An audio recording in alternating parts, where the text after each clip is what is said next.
Welcome to the Rebel Souls podcast, where we flip the middle finger to the status quo.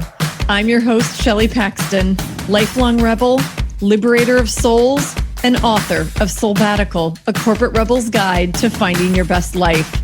Settle in as we dive deep with badass leaders who are rebelling for what matters most in life, business, and the world at large. I'm so happy you're here. Let's get this revolution started. Before we begin, I want to share an offering from my soul to yours. If you've achieved traditional success only to realize that you're living someone else's dream, then this will start you on a profound journey toward becoming chief soul officer of your own life, just like I did. I'm gifting you a free chapter from my book, Soulbatical, a corporate rebel's guide to finding your best life. It's called Liberating from the Shackles of Should. And if you're ready to, then visit soulbatical.com to download it for free. That's SOULBATICAL.com. Warning, side effects include intense joy and fulfillment. Hello and welcome back, my fellow rebel souls. And for anyone who's new to the community, thank you for joining us. I'm really grateful when people spread the word and to have more of us gathering. This community is becoming, it's a growing one. And it really just fills my soul that we are able to come together and be here for each other and learn from each other. And that's part of my commitment on this show, is to bring people on who are rebelling for really big stuff in this world and who are really making a difference, so we can learn from them and be inspired by them, and we can keep doing our own work. And I have to tell you, today's guest, Monique DeBose, this is astounding. Monique is a dear friend of mine. We met in our coaching community 2.5 years ago, and she continues to blow my mind. And what she's been able to do in the past 18 months to 2 years, man, she is a chart-topping singer. She's an award-winning playwright who has a one-woman play of her own. She's a cultural trailblazer, and that's what we talk about a lot in this particular episode. We talk a lot about the fact that she is an artivist. Somebody just recently gave her that term, and she used it in the conversation, and I'm in love with it. I want her to own it. Artivist. It's part artist, part activist. And it's exactly what Monique is doing right now. She's using her genius and her artistic brilliance to make a difference in the world and to rebel for authentic expression, and to rebel for us not to see the world in black and white, but to see the world in full color. So much of her work that she's doing right now is in honor of us finally achieving racial justice in this country and then in the world. And it's so powerful. We get to talk about all the things that she has in the world and how they are blowing people's minds. I'm not even going to give you some of the statistics right now, but I'll tell you, the passion and the hope and even the rage and the anger that is in her work, that is helping to wake us up, is really beautiful. And she even sings for us. And what I love is this all traces back to an awakening that Monique has had for herself. She grew up the daughter of an Irish-American mother and an African-American father. And as a mixed race woman, kind of silenced herself. Felt like she could be on both sides, but she was hearing conflicting information and silenced herself to the point where it actually caused trauma in her body.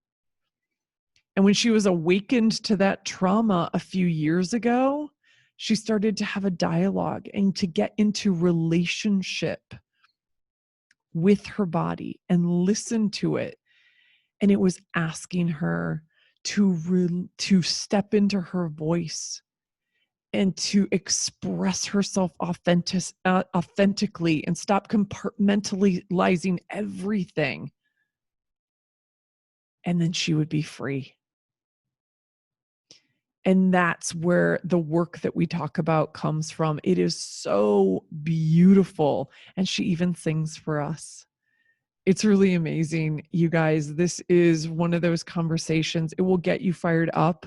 Monique calls us all into action with her new single that's out, and the video that is, the video she created around it, which has real footage from recent protests, is powerful. And she's calling all of us into action and helping us to understand how we can make a difference, how we can take steps forward to heal individually and to heal collectively as a nation and as a world, as a planet. She's a leader in this healing, and it's so amazing to see her stepping into this power and stepping into her authenticity and into her voice and sharing that with all of us. And I'm so honored to have her here and to let you guys in on somebody who I just think is so special. And you can say, I knew her when. You can say, when she was on Rebel Souls, she was climbing the charts. And man, we have not seen the last of Monique. In fact, I think we are witnessing her rocket blast into space. And I couldn't be more excited.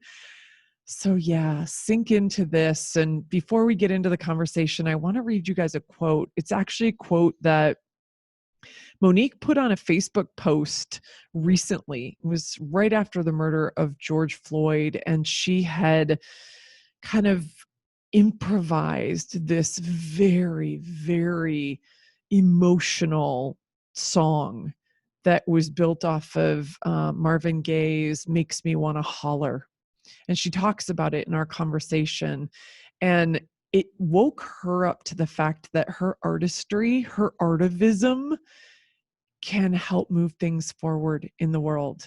And it reminded her of Nina Simone. And I'm going to read you the quote from Nina Simone as context for this conversation with Monique, because there is no doubt in my mind that this is Monique's path, not Nina Simone's specific path, but in the calling or in an artist's duty. And that's what Nina talks about. Here's the quote. An artist's duty, as far as I'm concerned, is to reflect the times. I think that is true of painters, sculptors, poets, musicians. As far as I'm concerned, it's their choice. But I choose to reflect the times and situations in which I find myself. That, to me, is my duty. And at this crucial time in our lives, when everyone is so desperate, when every day is a matter of survival, I don't think you can help but be involved. The quotation goes on, but I'm going to leave it there. And I hope that every single one of you who is listening to this feels the same way by the end of this, that we can't help but be involved, that we can't help to see this as our duty to authentically express ourselves, to step into our voices, and to be a part of the progress and the solution for racial justice. And Monique is our fearless and very beautiful leader. So listen in and enjoy. Welcome back, fellow Rebel Souls. Oh, this is such a treat. I'm so excited for you guys to get to know Monique. My dear friend, Monique DeBose, is so freaking talented and one of my favorite people on earth. So welcome to the show, Monique. Well, thank you so much. That feels really good.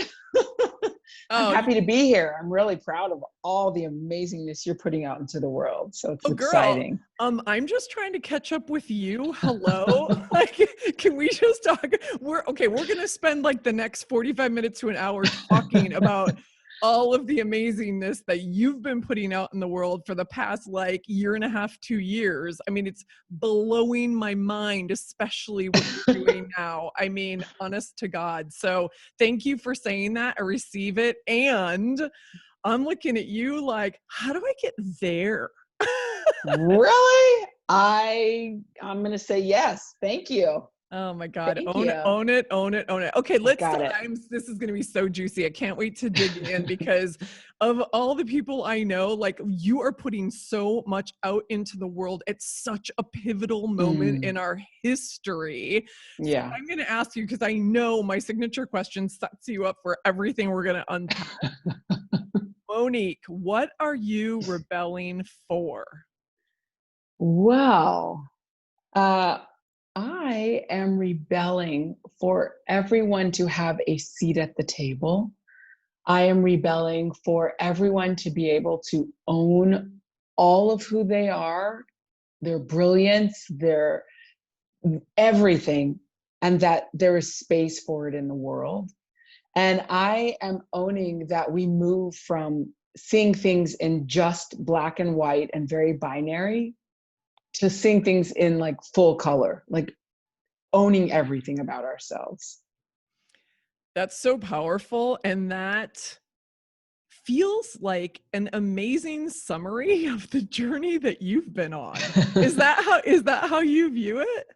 100%. I mean, I've thought about this idea of being an artist and being an activist and an artivist. Somebody came up with that phrase. It wasn't me. It's genius though. It's Own a it. great phrase, right? Yeah. And every step along my own personal path, I've been seeing it reflected in our greater society.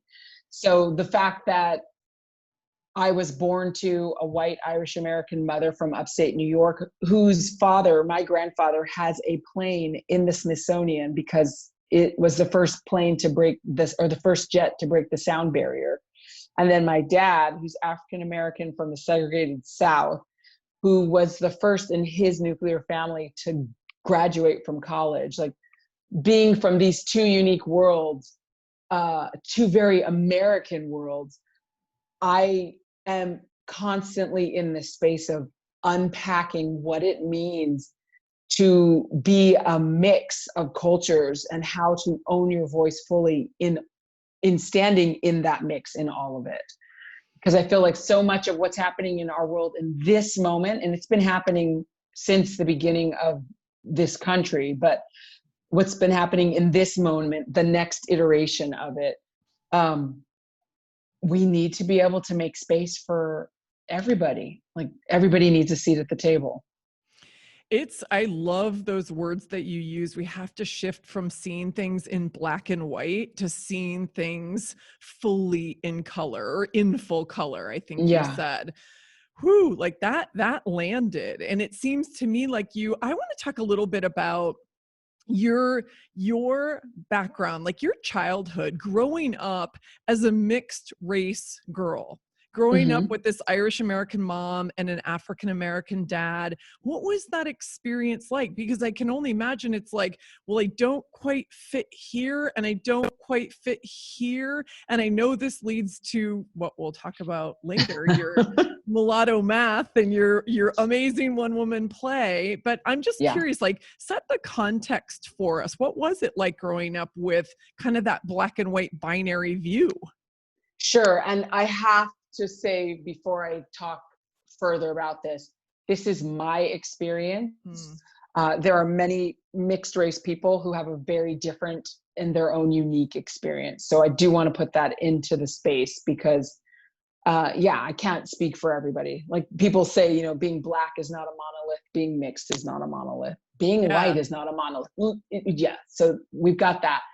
My experience was two parents who were really trailblazers in their worlds and in their families, coming together with cultures they never really had intimate space and time with. It was working with, or, oh, I see those people there. But my parents chose to get married and created 4 amazing human beings, if I do say so myself. But I always had that feeling of, I'm not sure where I belong. I'm not sure if what grandma is saying right now would fly with the other half of my family. And what do I make of this? Because I love her, but what she's saying is not what is my experience or what is true. No. And then it's all these questions of, do I speak up as a young child? Do I talk back? Do I just ignore? And that's what I ended up doing a lot. I kind of just ended up keeping everything that I felt inside in service to keeping the peace. And that lives on both sides.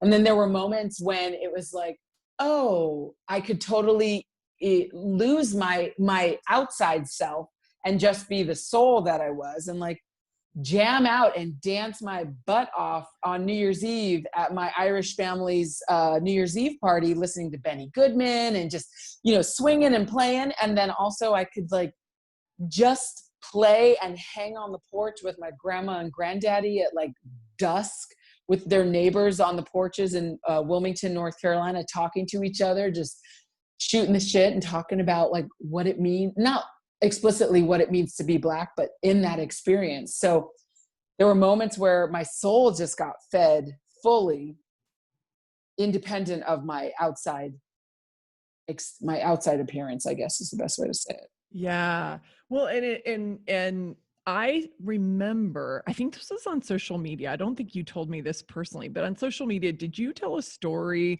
of when you would go visit your grandfather in North Carolina and the beach that you guys would drive to? Can you tell that story? Sure. Because I think that's a great setup to understand like what you were just coming to understand and what you've just recently kind of liberated. And that might be a good bridge into that conversation. Yeah. So when we were younger, my parents, I'm from Los Angeles, grew up in LA. And my dad's from North Carolina, like I said, and my parents would send us some summers to visit our grandma and granddaddy, just to like be with our cousins and be with that part of our family. And I remember my granddaddy used to put us in the car and drive us an hour and a half across state lines down to Myrtle Beach, South Carolina, so we could go into the ocean. And because that happened, and because I was younger, I didn't have geography yet, I didn't know Wilmington was a coastal city. I genuinely had no idea that my granddaddy had to put us in the car for an hour and a half. And so as I reflect back and I checked in with my dad, like, what was up? He told me quite clearly, Black people weren't allowed to use the beach in Wilmington. And my granddaddy, that is where they could use the beach. So they kept that experience going because that was so ingrained in their experience of what it means to go to the beach. Even though times had changed in the 80s when I was visiting, but they still went that hour and a half. I talk about this in my one-woman show because, he did it out of habit. Like, is that really true? And if that is true, is that okay? Like, so that's one example of the experience I didn't understand as a young person. I feel like race was really something that it was a felt experience in our home, but not a spoken, like literal experience. So all these things would be happening. And I had a front row seat because I was living in a mixed home. But it wasn't always spoken about, or was hush hush. Oh, the little people are coming in the room, so let's not talk about it. Right. And that is the cycle I'm actually really wanting to break with my children, with all that's happening in this time and space. Like, it's not a private hush hush conversation. You can't shield children from it. I mean, you can, and I'm sure many parents do, and they have the privilege to do that. But I don't think it's fair in creating the intention society so many people say they want. Yeah. Well, let's talk about, so when did you become outspoken about all of this? When did you, because you just said like it was a felt experience, not a spoken experience. And yet my experience knowing you over the past, I think I've known you for 2.5 years now. I've always been blown away by who you are and how you show up in the world, and never more than this past, I'm actually getting goosebumps as I'm saying this, never more than in this past 18 months, never more than as I've seen you really start to come into your own and yourself and your power and your voice. So Thank when you. did that start for you? What was the catalyst? Well, it's a fun little story about the power of our bodies. I was given the diagnosis, I'm really just going there. I was given the diagnosis of a desmoid tumor in my abdominal wall in late 2016. And doctors told me right away, like, get on pharmaceuticals and hopefully it won't grow any further, but you'll be on pharmaceuticals for the rest of your life. And I was like, no, look for another opinion. Then the doctor was like, first question she asked me was, are you planning on having any more children? And the fact that she had to ask, I mean, I was done. 2 is enough for me. But the fact that she was asking me that first told me there's going to be some real like shift in my physical body. I'm not okay with that. So I didn't want to do the surgery. And so I used tools and techniques that I've learned and that I work with people with sometimes from spiritual psychology, which were, being in conversation, gestalting with it. So I started talking with the tumor and I asked it, what are you here to teach me? And it told me, you have been staying silent for too long. So much, in fact, that all that energy has nowhere to go. So I am it. And so in that conversation, I mean, it threw me to the floor, like so much sorrow and sadness that I had created this experience and it's not just me creating. I mean, there are many factors in our world that encourage silencing and erasing. But that really was the point where I was like, I could possibly die or have a very limited experience in my physical body if I don't start to speak what is true. This was 40 years of staying silent, of letting things go, of erasing myself so I could be comfortable for you. And the you is that, white dominant culture. And I couldn't do it anymore. And I also had, 2 young children. I was like, what kind of example am I actually setting? So from that place, I mean, I was literally writing my one-woman show, sitting at the keyboard. I always love this story because it's so funny now, but I remember I was typing oh, I can't write that. And I would hear the tumor energy saying, you have to write it. So I'd be like, okay. And I'd just be typing with my head away from the screen and, crying. Of course. So that's intense. I will never forget you telling me this story. You and I were sitting, I think in Tocaya Organica, one of the very first times I met you in Santa Monica. Yeah. And I just sat there, I was blown away. And I still, every time I hear you tell this story, and I wanted to make sure that our listeners heard this because it's one, it's such a powerful reminder of what our emotion and our stress and all that does to our bodies. Yes. Yes. And 2, how we can start to get in touch with them again. I mean, the fact that you had a conversation with this tumor, and from that, it led you to expressing your full authentic self in the way that you are today is man, if that's not a lesson for all of us, I don't know what is. Yeah. Thank you. Thank you for that reflection. Because it's scary still every day. It's not okay, I had that conversation and now I'm out there doing everything. It's every day, but I know I can't go back. It's like the FedEx era. Once you see it, you can never not see it. And I'm sorry, people, if I ruined it for you for your own discovery. But that, I mean, I also wrote, a ton of songs in that moment. And one of those songs I wrote is the song that I had to make a video for right now, because I feel like me as an artist, like an artivist, what can I contribute to what's happening in the world right now? And it made sense that the song Rally Call that I wrote with my brothers from another mother, Isaac and Torald Corin, I felt like I needed to like put that out into the world right now.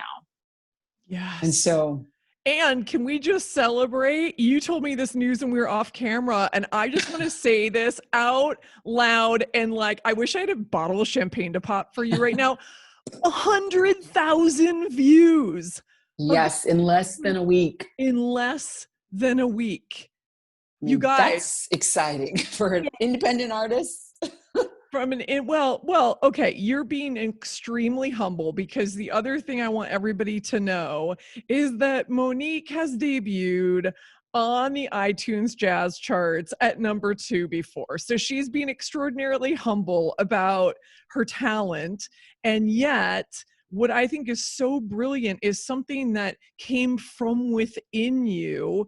You recognize that this is the moment in time to really harness that. And you created this kind of real-time video around it with footage of what's been happening around our country since the murder of George Floyd and Breonna Taylor and so many others. Right. And that, I mean, again, I have head to toe goosebumps. Like, that's the power. So tell us about Rally Call. Tell us, I actually would love for you to sing a part of it. Would you be willing to sing some of Rally Call? I'm putting you on the spot right now. You are putting me on the spot with my little iPhone microphone. So we'll see. All right. But we'll see how it goes. Maybe just describe it. And then if you feel like breaking into song, I'm here for you, girl. Got you. I'm happy to break into song. So Rally Call is a song that I wrote saying we no longer have to wait for somebody to give us permission to be ourselves, to live a full life. And the old ways of dominating, force, death, but also religion, do your time on planet Earth, because in heaven you will get you will be rewarded for your good behavior to your master. And just all of these tools that have been used to make people stay silent. And I'm speaking specifically about Black people right now. And I think the song really resonates too, because if at any point in your life you have felt like you've had to be silenced or erase yourself, this call is summoning the troops. It is saying anybody who has been oppressed, no more, no more. And every song I write to myself. It's to that insecure little person inside, or that 15-year-old who thought, she was ugly, or just, I always am writing for myself. But I think because I write on subjects that are deeply personal, I think they become importantly universal. So that's what Rally Call is. And so by chance, we saw what was happening, and I got together with a couple of friends, and we were like, let's make a video for this song, because we didn't have a video for this song. But it was like, there's so much visual imagery that can really speak to this, that we decided to go make a video. And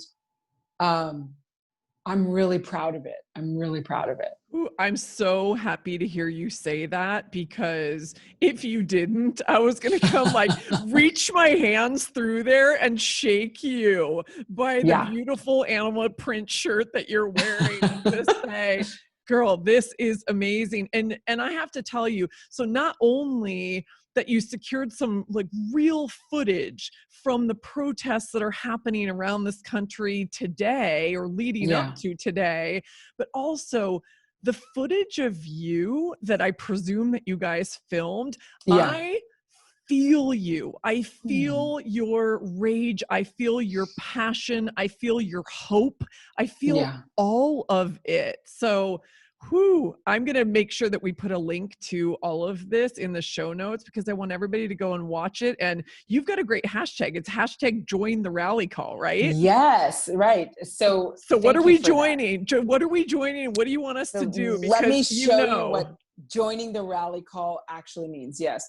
It's three things. It's one, sharing the video. Because I honestly, like, I am such a humble human being. And I can't be humble about this because it's not about me. That's sharing this video is like sharing medicine. I think of, what's her name? Julie Andrews. Just a spoonful of sugar.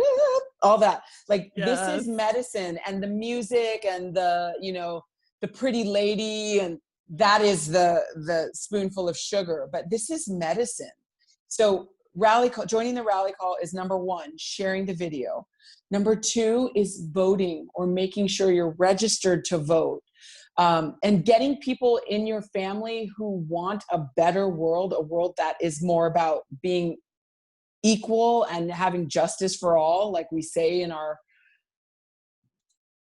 language as a country.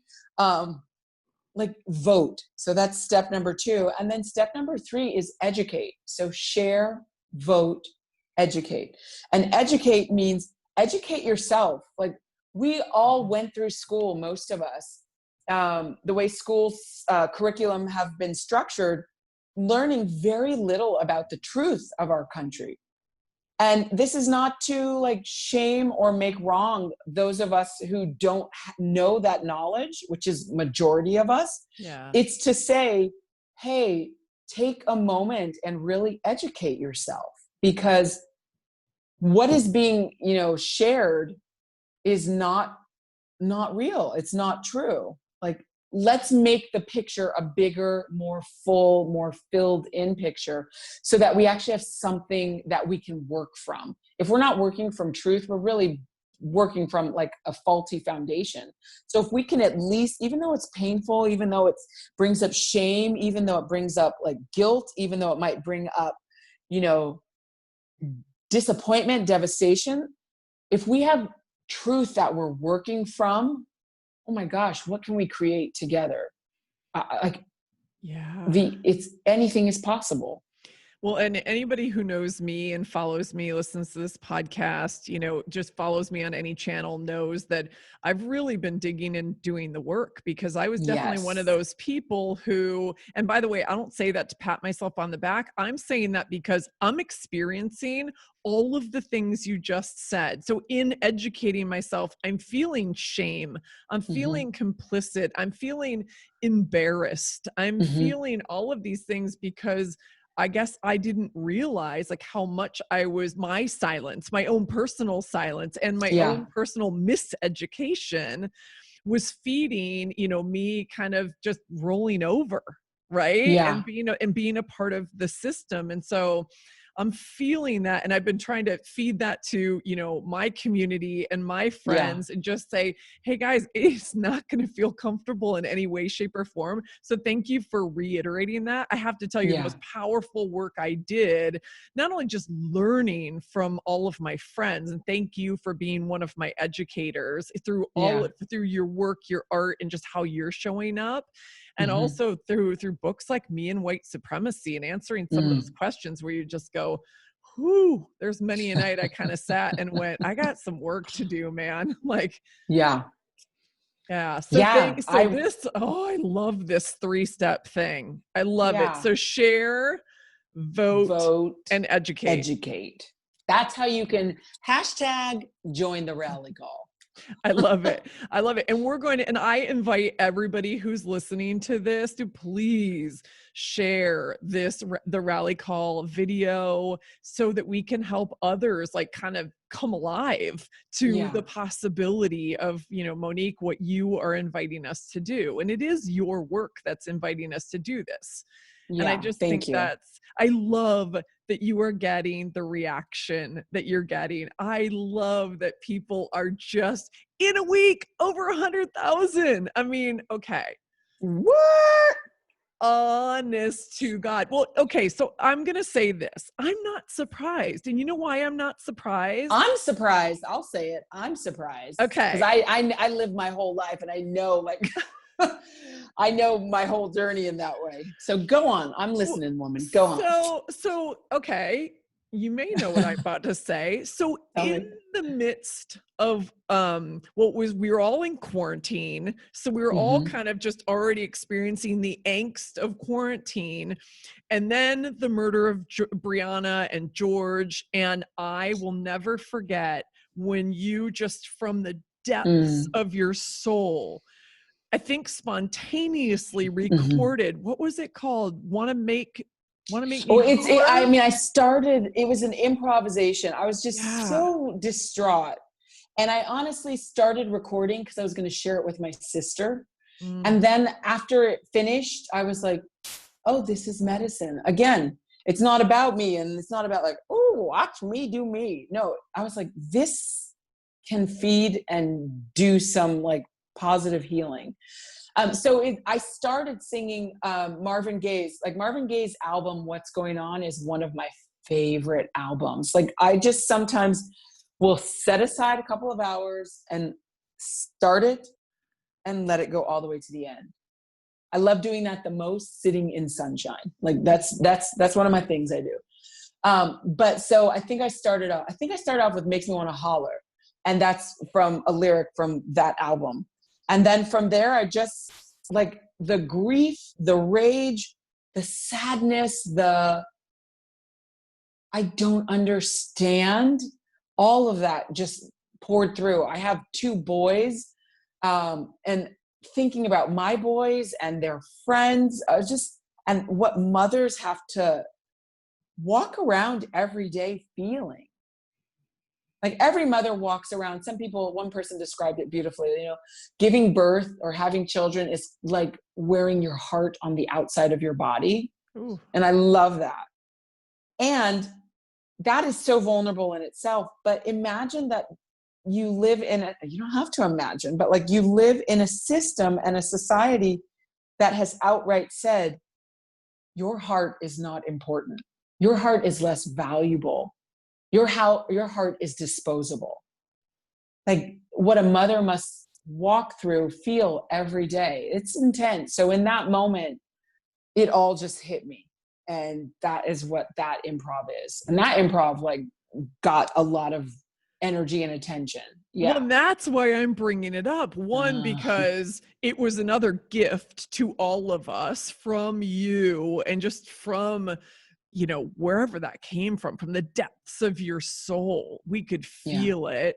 And it was such a gift that I think the last time you and I even talked about this, it was well over 40,000 views. I'm guessing it's way higher. So that's why I'm looking at you and saying, girlfriend, I am not at all surprised that now you've taken it up many notches with Rally Call. And it's just going to continue. I love this. All feeds off of each other. And this artivist term, own it, because you are that. Yeah. And your work is medicine, because first for you it was medicine, and now for us it's medicine. Right. I agree. And it feels like it's the kind, it was totally the Julie Andrews. I love that, where it's like, okay, that feels palatable. Right. Yeah, but it's still hard. It's still hard.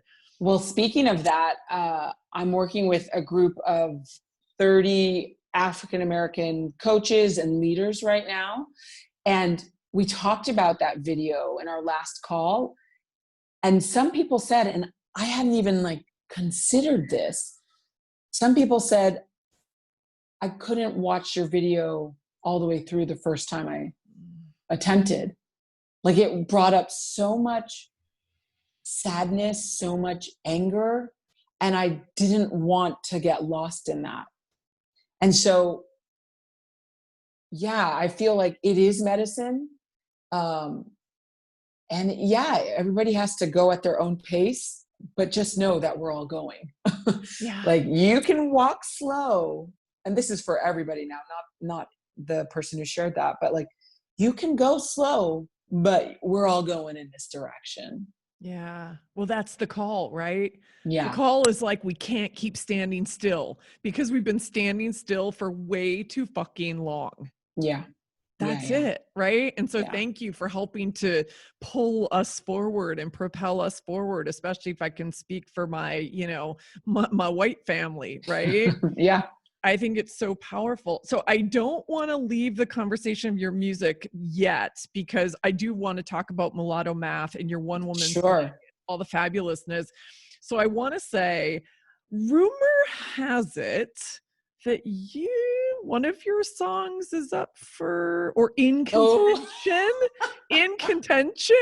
Nobody paid me to say this, by the way. Oh my But I gosh. did have, So, I do have a few little, birdies in the community that Monique and I are yes. both a part of.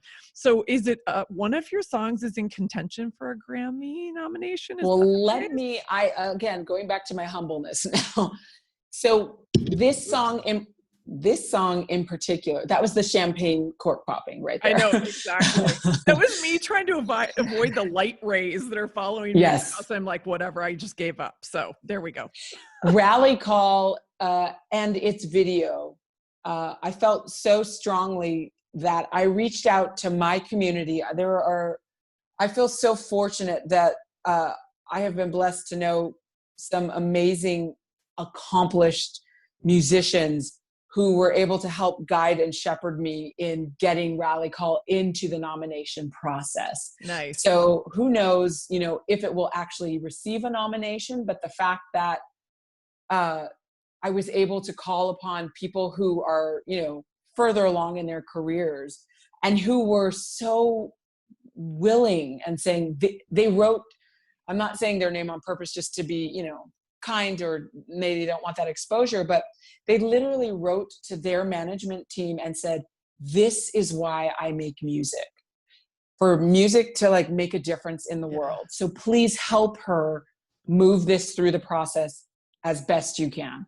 And his team was fully on board. And so I'm forever grateful for that reasoning, like, one, knowing the importance of this work, but two, knowing like the importance of making art. Like, it is to make a difference on the planet. And so, yes. And with Rally Call itself being so well received, I'm recording actually this week another song that is, I can't really talk about it, people told me this, but I'm recording another song that is another anthem that is calling us forward.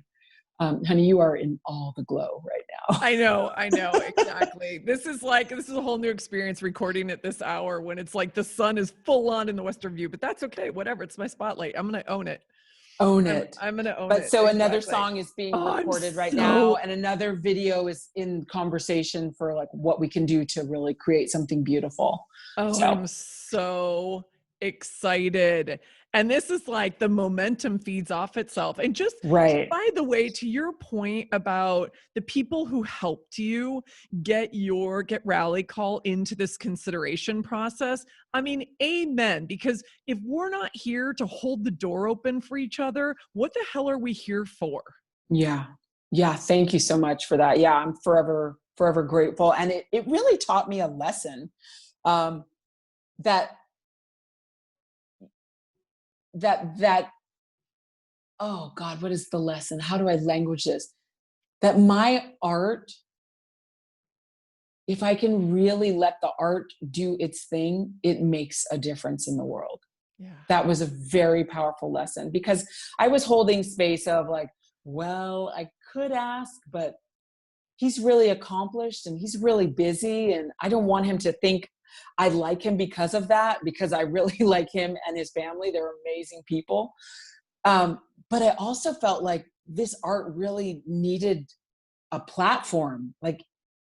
And so it got all my ego stuff out of the way because the art was moving it forward. And to me, that was a huge lesson for me. That's a massive, massive lesson. And I think it's like you said, this is bigger than you.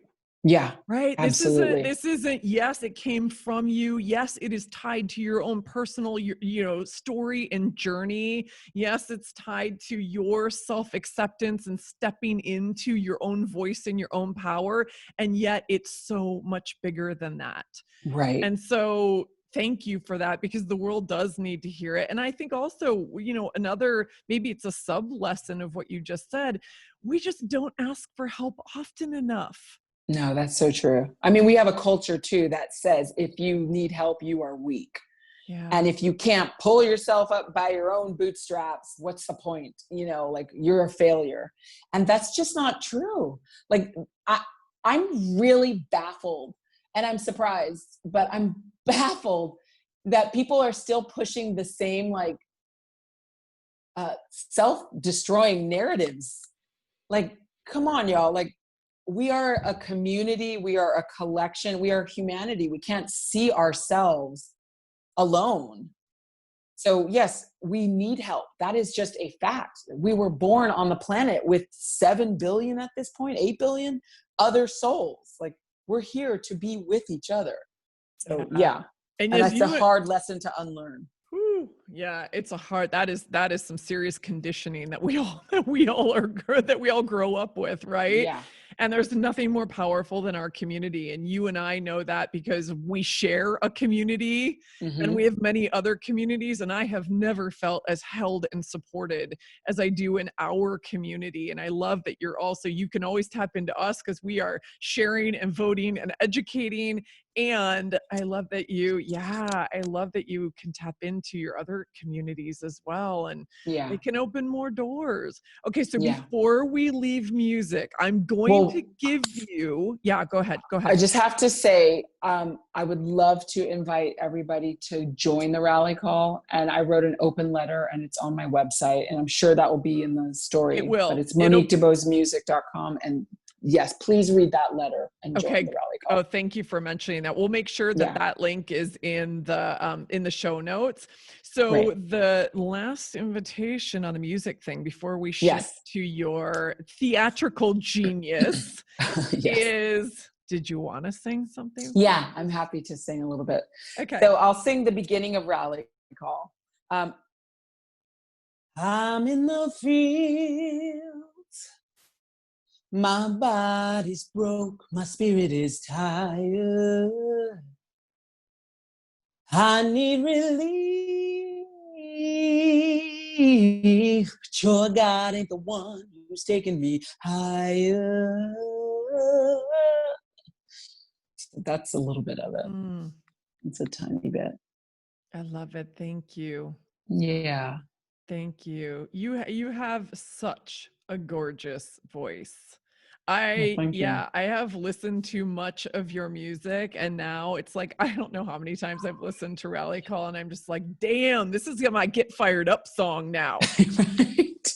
We all need to get fired up, right? We do. Yeah. My hope is that this song like hits everybody in the United States. That's where I want to start. Yeah, well, and that's only the start, right? Because this isn't limited to the United States, but damn, we got a problem. Yeah, it's deep. It's deep here. Okay, so let's shift gears to Mulatto Math. So this desmoid tumor this conversation brought out all of your creative genius, all of your artivism, if that's now a word.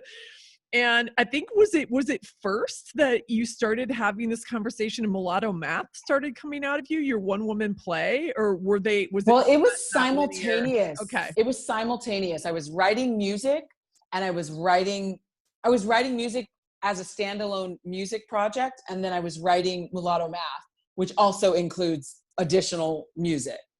And I remember my husband asked me, are you sure you want to be doing both at the same time? Because I was like, oh God, no, this too. Like, it was a lot. And I said to him very clearly, I was like, the portal is open. Yeah. I have to do all the work that is ready to come out right now. Like, I cannot wait till the show is done or wait till the music is written. Like, I had to do everything. So Mulatto Math, that show, I'm forever grateful for that show. And I'm actually in conversation with people and turning into a digital series, which is really exciting. I mean, I was that's, going to ask you about yeah, that. We hadn't yes. talked about it in a while. Oh my God. It's still in the like development stage, because what I've discovered is I'm a great first draft writer. The rewrite on a digital is a lot harder for me. So I'm in that process of development still. But we have some interesting partners who are interested in the project, which is great. But that show was so important because it was the way for me to stand in front of community, in front of strangers, and really share this very intimate, vulnerable journey. And I was just writing an article today, and I realized like the last act of that show is not me on the stage alone. It's me in the talkbacks with the audience. Because for every performance, I had a talkback. So people could really process and digest or begin that experience talking about like where they stood on race, or where they stood on how they identified themselves, what factors went into like the worlds they picked. So yeah, it's been an amazing show. I'm grateful for it. What was okay, so it's not only an amazing show, it's also an award-winning show. So I know you've won a number of awards. You've taken it coast to coast, because I know you've Yep. done it in New York, you've done it in LA. Has it gone other places as well? I It's can't gone remember. to the Pacific Northwest, and it's Okay. gone outside of the country, actually in Europe. So yeah. That's so awesome. So for those who haven't seen Mulatto Math, and knowing that our theaters aren't open right now, can you describe a little bit of tell me the subtitle again? I'm blanking on it. Mulatto Math, summing up the race equation in America. That's right. Summing up the race equation in America. And it's beautiful, because weren't you a math major? Yes, I went to UC Berkeley and I was a math major. And so I think this show is also like a coming together. I have compartmentalized my whole life. Be Black here, be white here, like I can show up fully here, I can say this to you here. But like that also spreads out into like my career and what I love to study and my interests. So Mulatto Math was the like culmination. It included math, it included race, it included identity. I wrote songs, I got to play and be people that are not me. Like it brought everything together. So there's a few equations throughout the show, and it follows my personal journey of what is my equation? What makes me up? And if you guys can hear that, that's my son in the background. Like, what are the factors that make me up? And so it was just a wonderful, like, bringing together of all of those things. Before we went into shutdown, were you in conversations beyond this digital series to take it to more theaters and to like keep going? I was, yeah. Okay, so that's still a possibility as we start to open up again. Totally a possibility. And I've even talked with some people who have approached me about doing it in the theater with the theater empty and then streaming it. So that's been a conversation. I'm not super excited about that idea because I feel like the talkback is a part of the show. And I wouldn't want to put it fully out there without people having a way. So it just would require, I think, more steps, like creating an online conversation afterwards. Maybe that's not so hard. Yeah, it's more kind of like creating like the Zoom portal or something to be able to have that dialogue. So I have to ask you, so you play in the show so many different characters from your life, from your past, all of that. Yeah. Do you have one that was like, well, no, let me ask it this way. Who was the most challenging for you to play? It's not for the reason of like getting into character, but it was my mother. That was the most challenging, and not doing her. I can do her in a moment, Monique, like no problem. I can do my mom. But saying the words and having her feel the impact of those words and having to digest that and make sense of it that was the most challenging of characters to play. And in doing that, I feel like it really opened the door and the train started moving in the mother-daughter, Black daughter who's mixed, white mother who's raised her. Like, it just started like creating discomfort so that we couldn't not be in real conversation. So that was the most challenging character to play for that reason. Yeah. Did you have one that was the most fun to play? I loved playing my Uncle Bozo just because he's just over the top. He's like, now let me tell you what's going on here. Let me, Monique, come here. Like, you know, be cool, fool. Like, he's just that man. He is North Carolina, U.S. Postal Service carrier for over, 30 years. Like, went to Vietnam. Like, he is such a unique, beautiful human being. And the story he tells in the show is actually really horrific. So that part is not always so fun, but being him, I'm grateful for my uncle. He's kept it real. Yeah, he has kept life real. I love it. So my last question on Mulatto Math, I love that you do these talkback sessions, or you've done and will continue to do when you can, these talkback sessions. Like, is there a particular theme that just comes up over and over, or a particular question that comes up over and over again in these conversations that would be helpful for us to understand? I think what comes up most is an energetic, and I'll start it that way. People have experienced such a degree of vulnerability that it has allowed them to feel into like uncomfortable places inside themselves. So oftentimes people I'm so grateful you told this story. It's like the doorway into their worlds. Like, people will say, I have, people who are mixed in my family, and I never considered that they might be having these experiences. Or, you told my story, and it's, a white Irish Catholic former nun from Ireland. And I'm like, who's a lesbian, by the way. Like, I remember her specifically because I was like, I told your story? Okay. And then a Persian woman who grew up with divorced parents. She wasn't mixed in any way, but she grew up with divorced parents. And that feeling of having to choose, like feeling like she related my having to choose cultures and race identity to like having to choose like her parents, and the love that will feel like it's being pulled away. So people always walked away grateful. They walked away with like reflection. Black men would often share, it was twofold with Black men. I would get you've told my story, like, you've really shined a light on what it feels like. There are so many landmines we have to walk through, or field of landmines we have to walk through. And then I'd get the other piece where it'd be more like upset, like, in the story, you gave your dad too much. You gave your dad a pass. You gave him too much like forgiveness. So like, wow, everybody is triggered, whether it be a negative or a positive.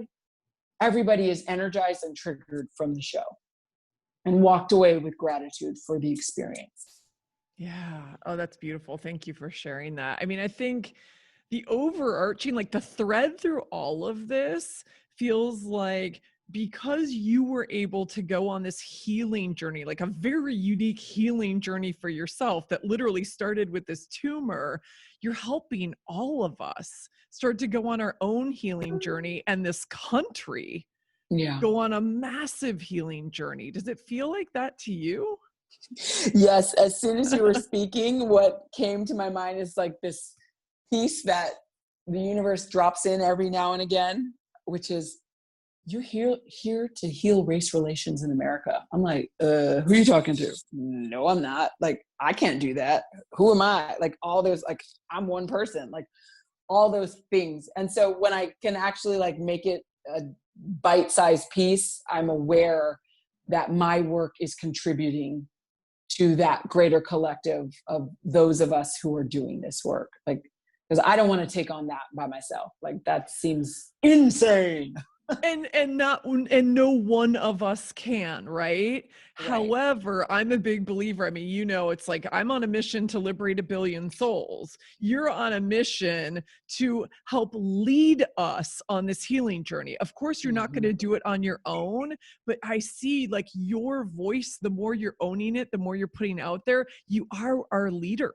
You are one of our leaders, right? And by the way, I forgot to say this earlier, but I love that you put out the rally call video on August 28th. Yeah. It's an auspicious day. Can you talk about that really briefly as a way to just maybe bring us home? Because to me, that was so poignant, and it sets you up as one of the leaders who is going to bring us home in this healing journey. Thank you.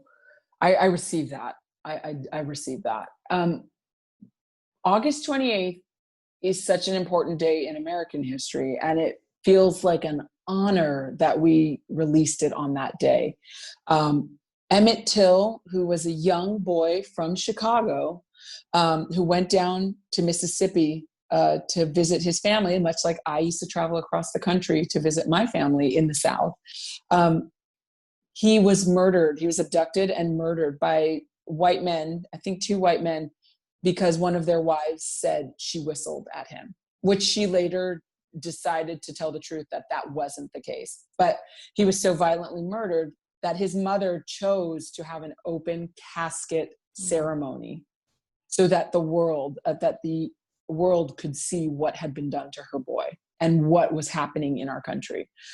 August 28th is the day that Dr. Martin Luther King Jr. gave his famous I Have a Dream speech at the March on Washington. So that happened. And then August 28th was the day President Barack Obama, the first African-American president, the first mixed race president, accepted the nomination to be the first ever non-white male for the Democratic nomination.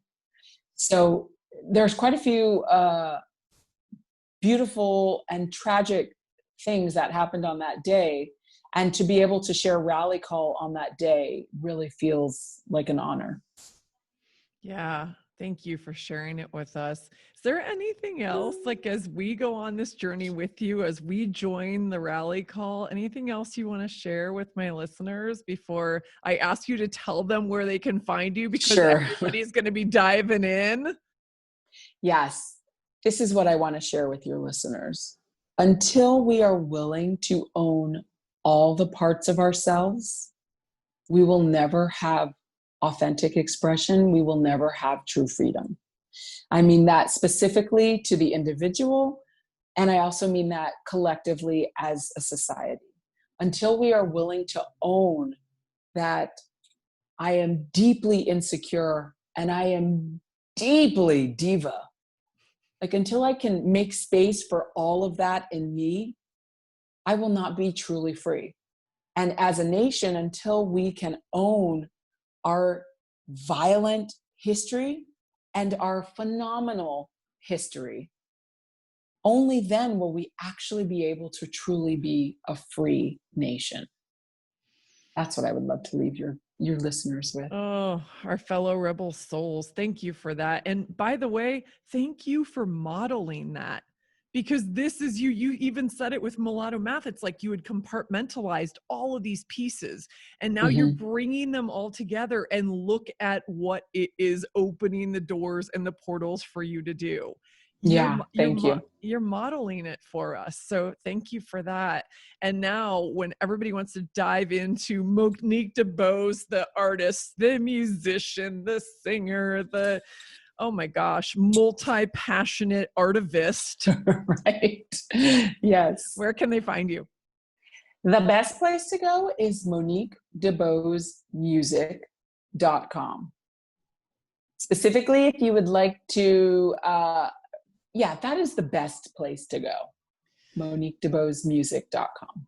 And we'll put all of your social handles in the show notes Great. as well. So we'll make sure I am Monique DeBose on Instagram, which is one of the places I follow you. But we'll make sure all that's in the show notes so everybody can follow you. Perfect. Please follow me on Instagram. My 12-year-old niece has said to me, I can help you with TikTok. I'm like, I can't be bothered. You do that for me, sure.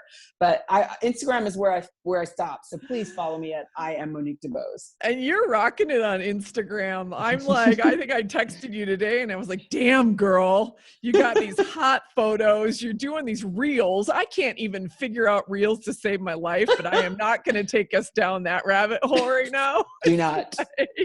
Do not. But anyway. I love our friendship. I'm so grateful to have you in my life and to be able to share everything that you are doing in this world with our fellow rebel souls. So thank you. Thanks for joining me today. Thank you, Shelley. I really appreciate who you be in oh my gosh, champagne again. Oh my who God. you be in the world. Thank you. So thank you. Thank you very much. And thanks everyone for tuning in. I'm not even going to say, I hope you enjoyed this because damn, this was so good. I think I got goosebumps like no shorter than no less than like 5 times during this conversation. So thanks you guys for spending an hour with us. Love you all. Have a great day. Bye. Hey Rebel, thanks for listening. If you were inspired by what you heard, please subscribe, rate, and review so our fellow rebel souls can find us. We have big work to do together.